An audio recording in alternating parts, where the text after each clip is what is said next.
اور نماز پڑھتے اور زکات دیتے اور اللہ اور اس کے پیغمبر کی اطاعت کرتے ہیں،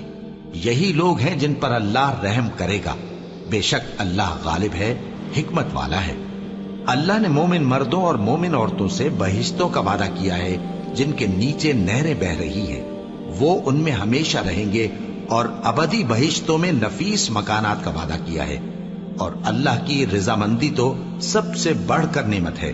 یہی بڑی کامیابی ہے۔ اے پیغمبر، کافروں اور منافقوں سے جہاد کرو اور ان پر سختی کرو، اور ان کا ٹھکانہ دوزخ ہے اور وہ بری جگہ ہے۔ یہ اللہ کی قسمیں کھاتے ہیں کہ انہوں نے تو کچھ نہیں کہا، حالانکہ انہوں نے کفر کا کلمہ کہا ہے اور یہ اسلام لانے کے بعد کافر ہو گئے ہیں، اور ایسی بات کا قصد کر چکے ہیں جس پر قدرت نہیں پا سکے۔ اور انہوں نے مسلمانوں میں عیب ہی کون سا دیکھا ہے سوائے اس کے کہ اللہ نے اپنے فضل سے اور اس کے پیغمبر نے اپنی مہربانی سے ان کو دولت مند کر دیا ہے۔ سو اگر یہ لوگ توبہ کر لیں تو ان کے حق میں بہتر ہوگا، اور اگر منہ پھیر لیں تو اللہ ان کو دنیا اور آخرت میں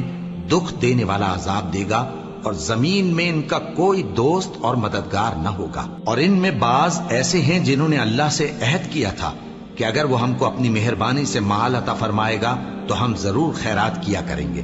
اور نیکوکاروں میں ہو جائیں گے، لیکن جب اللہ نے ان کو اپنے فضل سے مال دیا تو اس میں بخل کرنے لگے اور اپنے عہد سے روگردانی کر کے پھر بیٹھے۔ تو اللہ نے اس کا انجام یہ کیا کہ اس روز تک کے لیے جس میں یہ اللہ کے روبرو حاضر ہوں گے، ان کے دلوں میں نفاق ڈال دیا، اس لیے کہ انہوں نے اللہ سے جو وعدہ کیا تھا اس کے خلاف کیا، اور اس لیے کہ یہ جھوٹ بولتے تھے۔ کیا ان کو معلوم نہیں کہ اللہ ان کے بھیدوں اور مشوروں تک سے واقف ہے، اور یہ کہ اللہ غیب کی باتیں جاننے والا ہے؟ جو مسلمان دل کھول کر خیرات کرتے ہیں اور جو بیچارے غریب صرف اتنا ہی کما سکتے ہیں جتنی مزدوری کرتے اور تھوڑی سی کمائی میں سے بھی خرچ کرتے ہیں، ان پر جو منافق تان کرتے اور ہنستے ہیں، اللہ ان پر ہنستا ہے اور ان کے لیے تکلیف دینے والا عذاب تیار ہے۔ تم ان کے لیے بخشش مانگو یا نہ مانگو برابر ہے، اگر ان کے لیے 70 دفعہ بھی بخشش مانگو گے تو بھی اللہ ان کو نہیں بخشے گا، یہ اس لیے کہ انہوں نے اللہ اور اس کے رسول سے کفر کیا، اور اللہ نافرمان لوگوں کو ہدایت نہیں دیتا۔ جو لوگ غزوہ تبوک میں پیچھے رہ گئے وہ اللہ کے پیغمبر کی مرضی کے برخلاف بیٹھ رہنے سے خوش ہوئے، اور اس بات کو ناپسند کیا کہ اللہ کی راہ میں اپنے مال اور جان سے جہاد کریں، اور دوسروں سے بھی کہنے لگے کہ گرمی میں مت نکلنا، ان سے کہہ دو کہ دوزخ کی آگ اس سے کہیں زیادہ گرم ہے، کاش یہ اس بات کو سمجھتے۔ یہ دنیا میں تھوڑا سا ہنس لیں اور آخرت میں ان کو ان کے اعمال کے بدلے جو یہ کرتے رہے ہیں بہت سا رونا ہوگا۔ پھر اگر اللہ تم کو ان میں سے کسی گروہ کی طرف لے جائے اور وہ تم سے نکلنے کی اجازت طلب کریں تو کہہ دینا کہ تم میرے ساتھ ہرگز نہیں نکلو گے اور نہ میرے ساتھ مددگار ہو کر دشمن سے جنگ کرو گے۔ تم پہلی دفعہ بیٹھ رہنے سے خوش ہوئے تو اب بھی پیچھے رہنے والوں کے ساتھ بیٹھے رہو، اور اے پیغمبر، ان میں سے کوئی مر جائے تو کبھی اس کے جنازے پر نماز نہ پڑھنا اور نہ اس کی قبر پر جا کر کھڑے ہونا۔